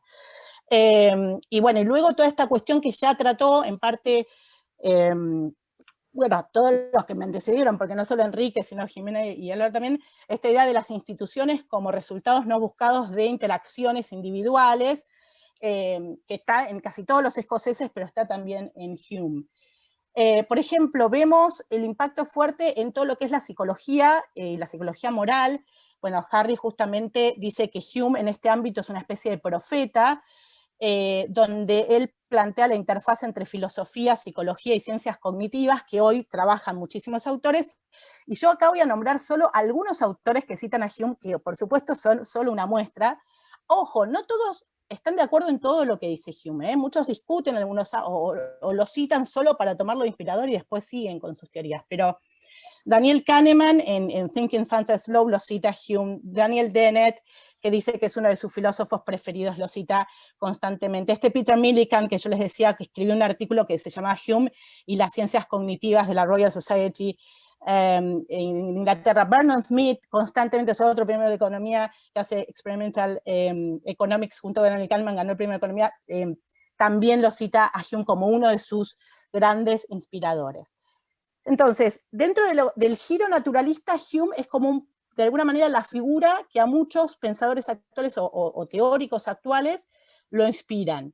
Por otro lado, tenemos aquellos que trabajan la mirada evolutiva. Voy a tratar de ser muy corta con esto, muchos ya me escucharon hablar de la mirada evolutiva, pero básicamente también en los últimos 30, 40 años hay un montón de teorías que comenzaron a pensar, también inspirada por los escoceses en algunos casos, en otros no explícitamente, los fenómenos sociales, culturales, por ejemplo, las reglas morales, las reglas sociales, las instituciones políticas, como el resultado de interacciones de los individuos en un proceso de alguna manera evolutivo. Y este proceso evolutivo se lo estudia desde la psicología evolutiva, por ejemplo, bueno, yo hice ahí una distinción.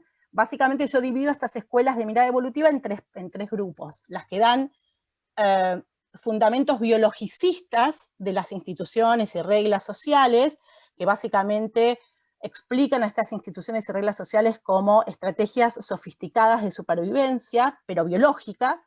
Aquellas explicaciones más culturalistas, a la Hayek, digamos, que hay muchas, y una de ellas es la teoría de los juegos evolutiva, que no es biologicista, a pesar de que fue originariamente aplicada al proceso de evolución biológica, se aplica al comportamiento individual y a las instituciones, y luego los que se llaman hoy las teorías coevolucionistas, tipo Richardson y Boyd y otros autores que trabajan los fenómenos sociales como de relación entre el proceso de evolución biológica y el proceso de evolución cultural y sus interconexiones. Y de nuevo, casi todos estos autores que nombré lo citan a Hume en un momento o en otro de sus textos. Por ejemplo, hay un autor que quizás lo escucharon nombrar, que se llama Ken Binmore, que escribió un libro que se llama Natural Justice, que es una especie de aplicación de la teoría de los juegos evolutiva a la justicia, una respuesta digamos, a lo que sería el contractualismo, el rawlsianismo, post-rawlsianismo actual desde la teoría de los juegos evolutiva, que hace dos cosas. Por un lado, le dedica un montón de páginas de su introducción, un montón de párrafos de introducción a Hume, diciendo que durante años se la pasó leyendo a Kant y leyendo un montón de autores para poder encontrar la vuelta al tema de la justicia, y lo encontró mucho tiempo después con Hume, porque estos son autores que son matemáticos muchas veces, en el caso de Binmore, otros son biólogos, entonces no es que tienen en su formación a Hume incorporado, digamos, desde el primer año, y luego lo que hace es rescatar una noción, y con esto medio que cierro, que después también tengo otras teorías que lo incorporan, pero digamos, me parece interesante este concepto. Whitmore incorpora un concepto de Hume que hoy en día se usa muchísimo en todo lo que es teoría de los juegos evolutiva, en todo lo que es intentos de explicaciones modelizadas de fenómenos sociales, por ejemplo, el tema de la cooperación, que es el tema del altruismo recíproco. Muchos autores llegaron ahí a través de intentos de establecer, por ejemplo, ideas de equilibrio, el equilibrio de Nash, o si esto es un equilibrio dinámico en modelos de frecuencia, bueno, y de golpe descubren que ya Hume había trabajado la idea del altruismo recíproco, obviamente sin modelizar, y entonces empiezan a decir, bueno, pero ya está en Hume el altruismo recíproco, entonces empiezan a citarlo a partir de esta idea de encontrar la posibilidad, de alguna manera, de un equilibrio a partir de interacciones, sin buscarlo, sin construirlo, sin buscarlo, digamos, contractualmente. Entonces, bueno, de alguna manera es muy rápida el panorama que mostré, intenté hacerlo rápido, pero básicamente mi paper tenía que ver con eso, con encontrar la importancia, o más que nada, mostrar la importancia que tiene hoy el pensamiento de Hume en la mayoría de los autores que se dedican a estudiar, por lo menos en el mundo anglosajón, más que nada, los fenómenos sociales o culturales, ¿no? Esto se aplica desde la mente humana hasta las relaciones de interacción en economía, en política, en moral, en derecho, intentando también yo hacerlo. Bueno, eso es todo. Muchas gracias, Eliana. Bueno, en realidad esta es la continuación de las reuniones que nosotros en los últimos años estuvimos haciendo en forma presencial, en los últimos años en la sede de Argenmar. Estas reuniones siempre fueron informales. Todos tienen la posibilidad de pedir la palabra y hacer una pregunta a viva voz, o hacer un comentario a viva voz. No se olviden de eso. Acá lo veo a Daniel, que también siempre nos acompañaba a las reuniones presenciales, a Juana, que también siempre nos acompañó y también difundió mucho este evento, a Matías, por supuesto, que desde hace años que nos viene acompañando, lo mismo a Inés, quiero agradecer, ya la saludé a Virginia también, y bueno, por supuesto les recuerdo que pueden interrumpir, hablar, hacer sus acotaciones, porque fue así cuando nos reuníamos siempre en persona. Ahora, bueno, este formato también nos permite encontrarnos, por ejemplo, con Nico, que vive en Indianápolis, y contar con la presencia de Jimena, eso tiene algo adicional. Pero bueno, yo había dejado algunas preguntas, y no sé si Enrique quiere comenzar. Lo mismo sí, si alguno quiere si quieren empiezo por esa, antes que olvidarme, antes que me olvide, te confieso que lamento no haberme encontrado con vos antes de que este proyecto surgiera, caminando por Belgrano, como a veces nos encontramos en algún bar, y me hubieras traído el nombre de Burke, porque creo que me hubiera facilitado mucho más la cosa buscar una suerte de conexión entre el argumento de Hume y el de Burke, que ocuparme de la crítica de Hume a Locke. Bueno, entonces te dejamos comprometido para una futura charla. No, yo creo que diste en el clavo, porque me parece que hay bastante conexión. A ver, con Burke yo creo que pasa una cosa similar. Burke tampoco niega la posibilidad de un pacto original o de un momento fundante en el que los individuos abdican del derecho a gobernarse a sí mismos. Lo dice expresamente en las reflexiones. Lo que ocurre es que es como si un velo encubriera ese momento del comienzo de las sociedades, ¿no? Lo mismo pasa con el origen de los derechos en Burke. La perfección abstracta del derecho natural en Burke es su defecto práctico. O sea, él no niega que existan. Son metafísicamente ciertos los derechos naturales, pero son políticamente irrelevantes, ¿no? Porque no sirven a la hora de explicar, por ejemplo, por qué el pueblo inglés es libre. No necesita él irse tan lejos para explicarlo. Y lo mismo ocurre con el contrato.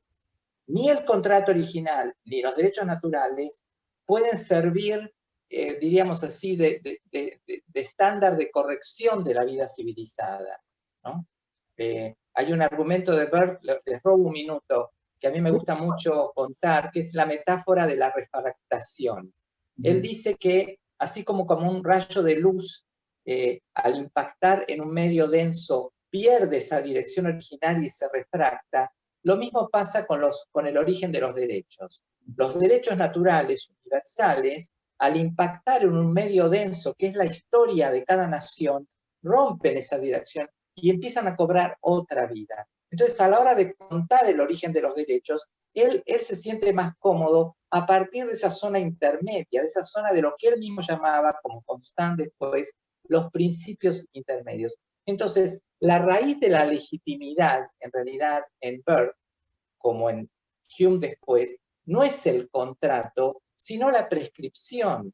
Son los hábitos generados por el pacto y no tanto el pacto. Y yo creo que en Hume pasa lo mismo.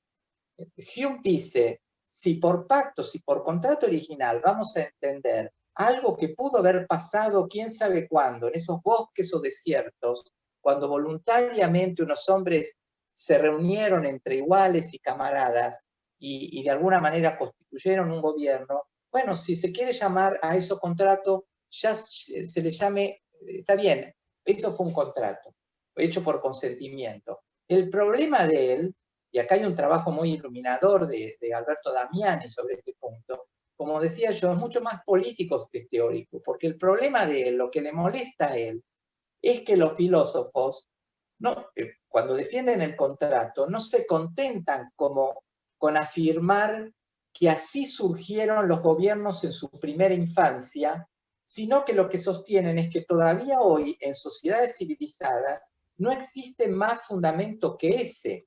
Y eso es lo que a él le parece peligroso, ¿no? E incluso inadmisible para un pensador republicano. Thomas Jefferson, esto no le va a gustar a Eliana, pero Thomas Jefferson decía que Hume era un degenerado hijo de la ciencia por haber sostenido que Jacobo I había heredado legítimamente el trono de la reina Elizabeth, ¿no? Cuando en realidad un verdadero republicano y demócrata nunca podría admitir eso, es decir, que el gobierno sea el hijo de una herencia dinástica, sino de un pacto. Los vivos no pueden atar a los muertos no pueden atar a los vivos, ¿no?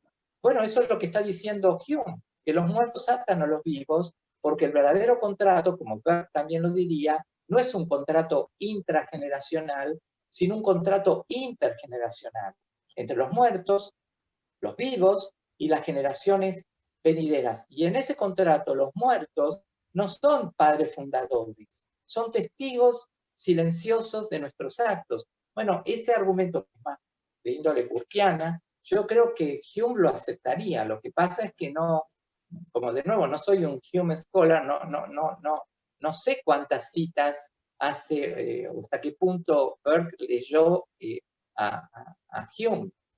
Claro. Bueno, muchísimas gracias. Sí, te dejamos comprometidos ya para una reunión y todo. Eduardo, ¿vos habías pedido hablar, hacer la pregunta?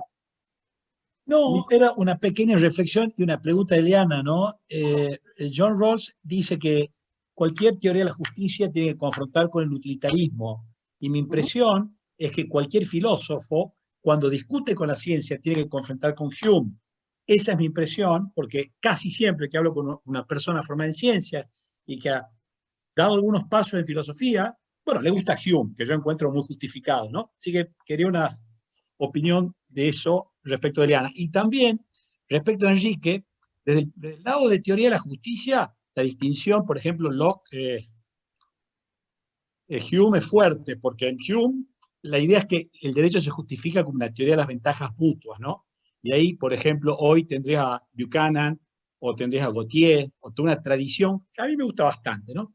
Que es lo que hipotéticamente, en un contexto evolutivo y con un montón de, ¿no? Una cosa más, bueno, con todo esto que hablaba, incorporaciones, ¿no? Interdisciplinarias que hablaba Eliana, aceptaríamos, pero no como un contrato así, seres ideales, o con derechos naturales, algo que, ¿no? En cambio, por ejemplo, un heredero filosófico obvio de John Locke, además de mucha otra gente, pero para hablar de la gente muy importante, digamos, o popular, sería obviamente el Robert Nozick de Anarchy State and Utopia, ¿no? de la autopropiedad, el paso a la propiedad originaria, en fin, y todo el camino que más o menos todos conocemos, ¿no? Bárbara, Eduardo, por supuesto también te tenemos que comprometer para que des una charla. Ya Fede va comprometiendo a todos. Perdón, todo lo que sé de Hume lo acabo de decir, así que ya he dado todo lo que puedo dar hasta más o menos 10, 15 años. Dentro de 10, 15 años hablemos y por ahí puedo decir algo más. No, por favor. Antes de que conteste Diana, Nico iba a decir algo. Sí, quería plantear el tema del comercio y del lujo que Jimena y Álvaro mencionaron. Lo que no me queda claro es cuál es el canal causal, digamos, en Hume, desde el lujo o el comercio al cambio o al progreso institucional. Lo pregunto porque me da la impresión por lo que dicen es que es un tema ideológico más que de interés propio, de defender las riquezas de uno, ¿no? Es este cambio de percepción del estatus de los ciudadanos como iguales. Me parece que iba por ahí la mano. Y me resultó interesante eso, contrastándolo con lo que decía Enrique de la crítica política al contractualismo, que le preocupaba eso, ¿no? El lado conservador, que es un poco peligroso pensar en términos contractualistas, y cómo se relaciona con esta idea de que el comercio, al hacernos más iguales, produce un cambio institucional positivo. Perfecto. Entonces vamos a Eli, que le contesta a Eduardo, y después pasamos a Jimena.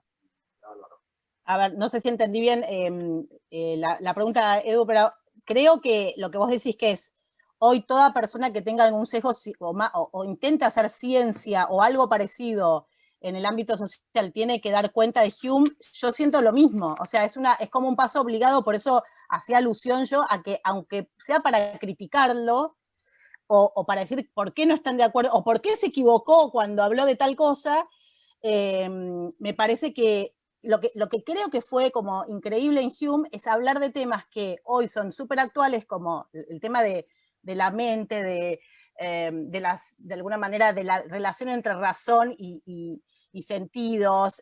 O sea, hay un montón de puntos que hoy en día son muy tratados, quizás más científicamente, pero como Hume fue, digamos, o es un filósofo digamos, de que quiere dar fundamento de alguna manera al pensamiento científico o que está muy relacionado con la ciencia, estoy de acuerdo con vos en que sí, creo que todos tienen que hacer como el paso obligado a dar cuenta de lo que me llamó la atención en algunos de estos autores, como contaba lo de Widmer porque siempre me llamó la atención la referencia, incluso tuvimos la oportunidad de conocerlo mismo y lo decía, es que es una persona que lo descubrió después.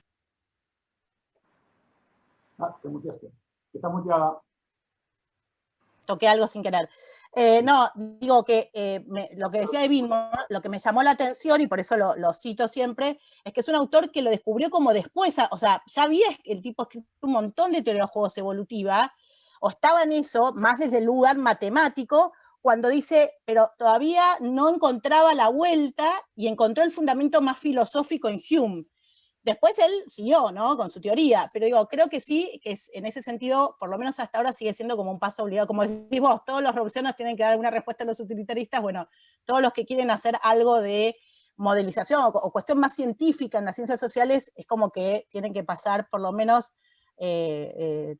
digamos, dar el presente a Hume. Estoy de acuerdo en parte por todo esto que encontré, ¿no?, que todos lo citan de una manera u otra, aunque sea para decir por qué no están de acuerdo. Estoy de acuerdo. Bueno, pasamos a Jimena, que... Sí, Enrique también, creo que Eduardo había hecho una pregunta a Enrique también.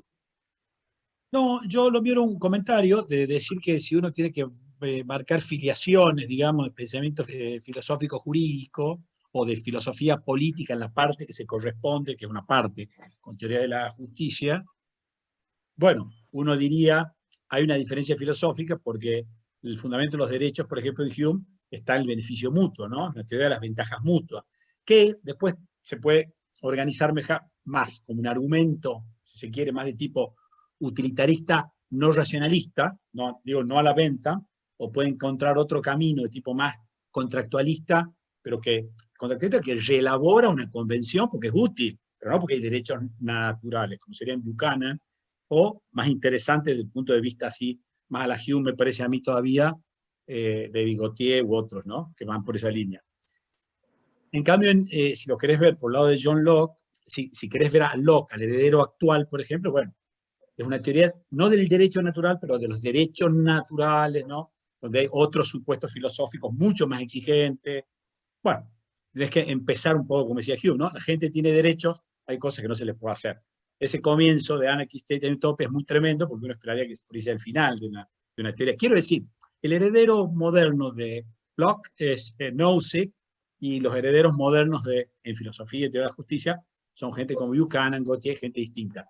Derechos porque tenemos derechos naturales de un lado, y no me pone a hablar por qué, poco todos conocemos, y otro, los derechos como una teoría de las ventajas mutuas. Tenemos derechos porque nos conviene, es una invención, es una práctica, ¿no? Que hemos descubierto, ni siquiera son naturales.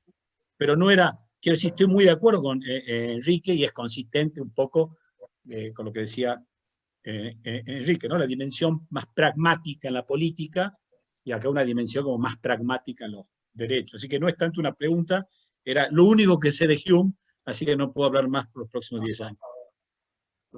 Pasamos a Jimena, ¿no? Jimena, vos Nico te había hecho una pregunta, y yo te había dicho algo sobre McCloskey y las virtudes burguesas. Sí, gracias. Voy a intentar conectar todo, sí lo logro. Bueno.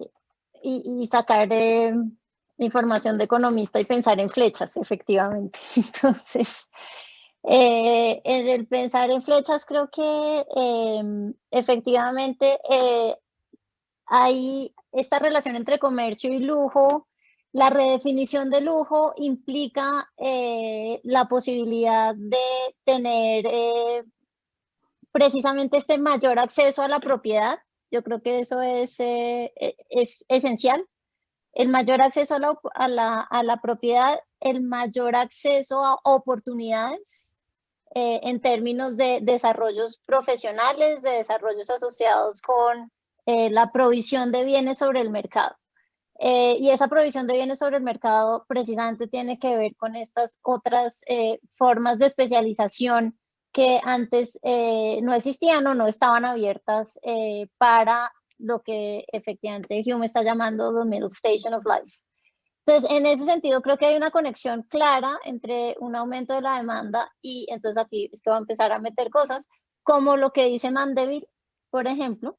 Entonces, este aumento en la demanda por lo que antes se llamaban bienes de lujos que emplea gente.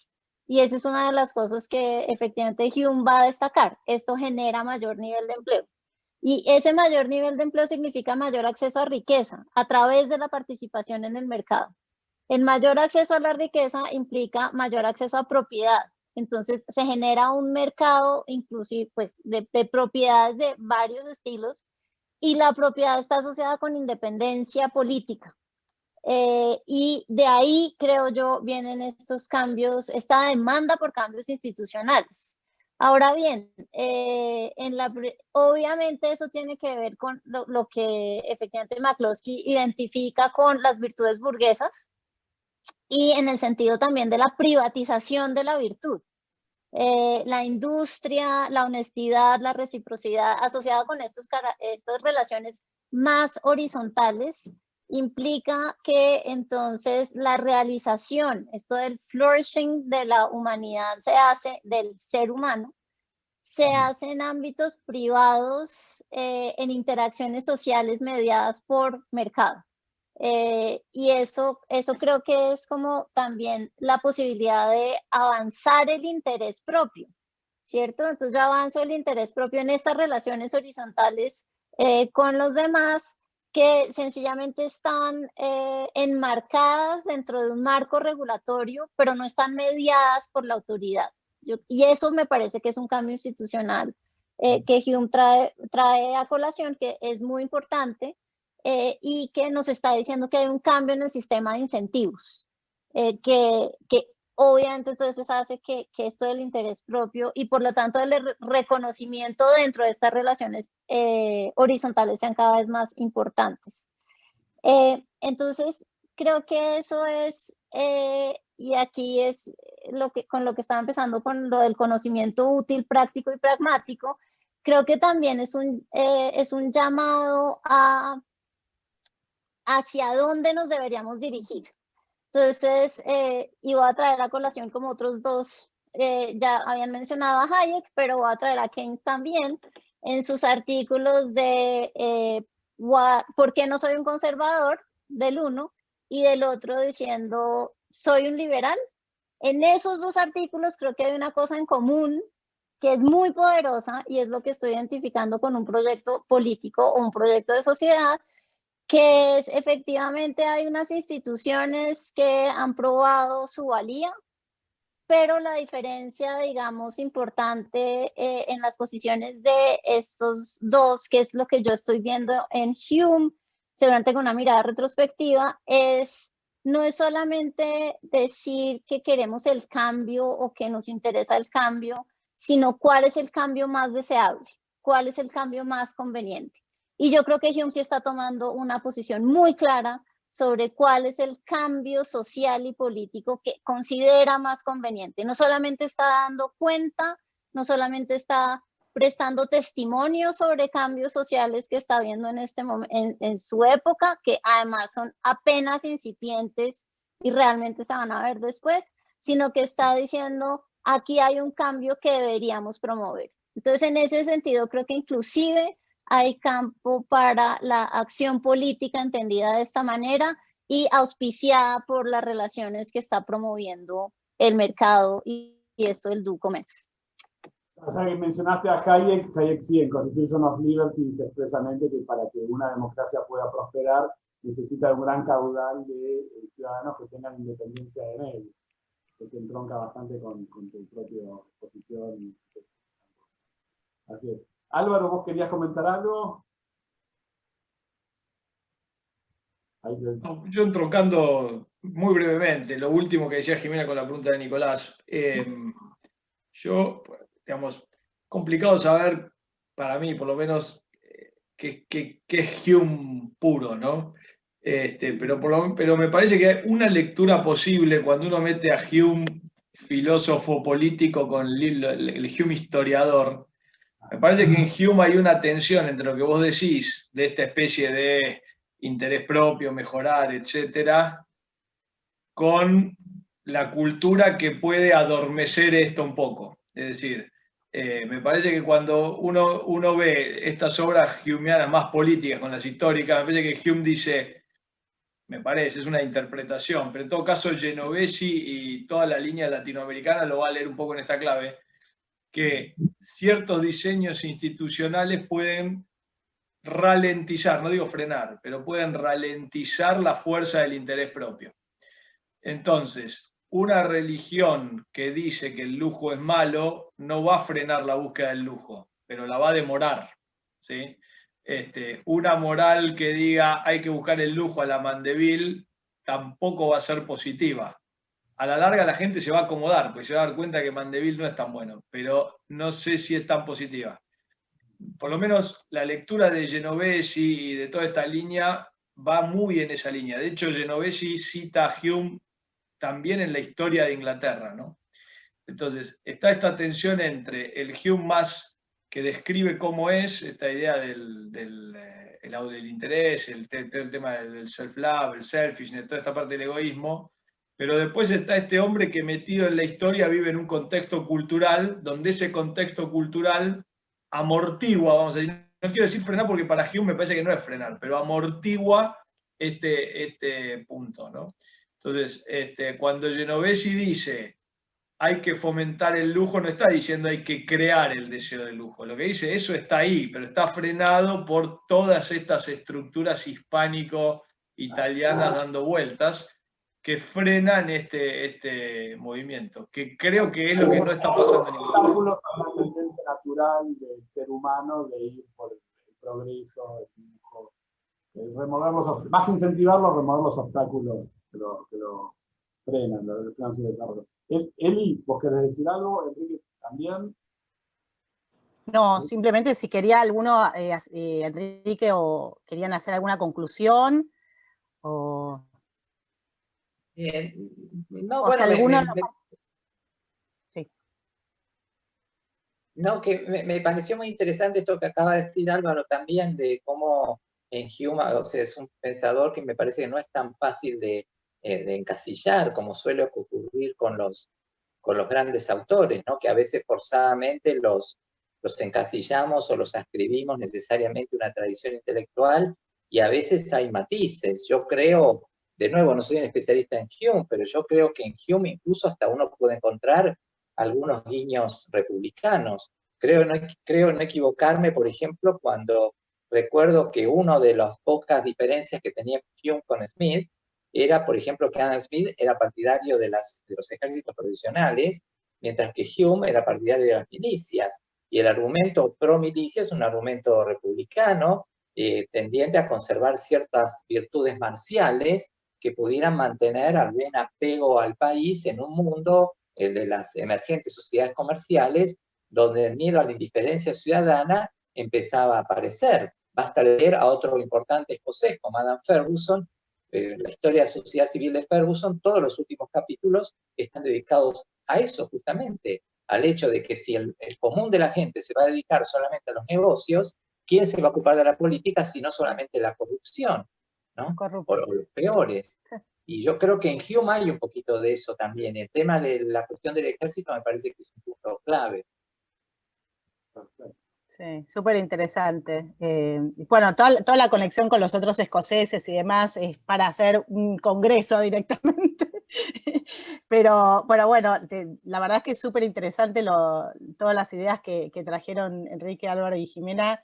Impresionante. Quería también agradecer, que no lo dijimos antes, participantes que nos están escuchando. Algunos se fueron yendo ya, pero Leticia desde Rosario, David desde Entre Ríos, y estaba también Daniel desde Mendoza, Elena desde Mendoza, digo, para comentar todos los que estamos. Ahora ya se fueron yendo algunos, pero no sé, Fede, si querés hacer alguna palabra final. Si querés cerrar, son los 8:45, creo que ha sido una muy buena. Sí. No, simplemente, bueno, eso, agradecerles a todos. Llegamos a ser 37 en un momento que creo que para una reunión sobre Hume es algo casi increíble. Les agradecemos a todos muchísimo la participación, el interés. Bueno, por supuesto, sobre todo a Jimena, Álvaro y Enrique, pero a todos los que han estado escuchando. Todos los que quieran, por supuesto, acceder a los papers, apenas tengamos, bueno, obviamente por Amazon, pero si no, se los podemos enviar, o podemos, también cualquiera de las ideas o autores que hayamos citado, si alguno está interesado, por supuesto, se pone en contacto con nosotros y les mandamos toda la bibliografía. Y bueno, nada, agradecerles a todos por haber estado. Vamos a seguir organizando estas reuniones. Mientras no podamos presenciales, las haremos así por Zoom. Y aparte, sí. En Argenmar justo habían puesto todos los instrumentos y demás justo antes de que ocurriera todo esto, para hacer de las dos maneras, presencial más con videoconferencia y demás. O sea claro, que pueden participar los que no estén. La tecnología como para poder invitar a participantes, expositores que vivan fuera de la ciudad de Buenos Aires. Exacto. Bueno. Así que bueno, muchísimas gracias. Si quieren abrir o decir algo, estamos aquí. Y bueno, si no, despedirnos. Y agradecerles a todos. Gracias, acá nos están dejando mensajitos por el chat. Gracias. Bueno. Muchas gracias a todos, muy interesante. Gracias por todo. Saludos, que anden bien. Nos despedimos. Bueno, yo ahora voy a finalizar la reunión. Saludos a todos. Gracias, Jimena. Gracias, Eduardo, Alejandra, Ramiro, Matías, Leonardo. También nos acompaña. Gracias, David. Que estén muy bien, me alegra verlos. Gracias. Gracias, un abrazo. Gracias, muchas gracias. Chao. Bueno, ahora voy a cerrar. Gracias, chicos. Muy bueno. Gracias, Jimena. Gracias. Gracias.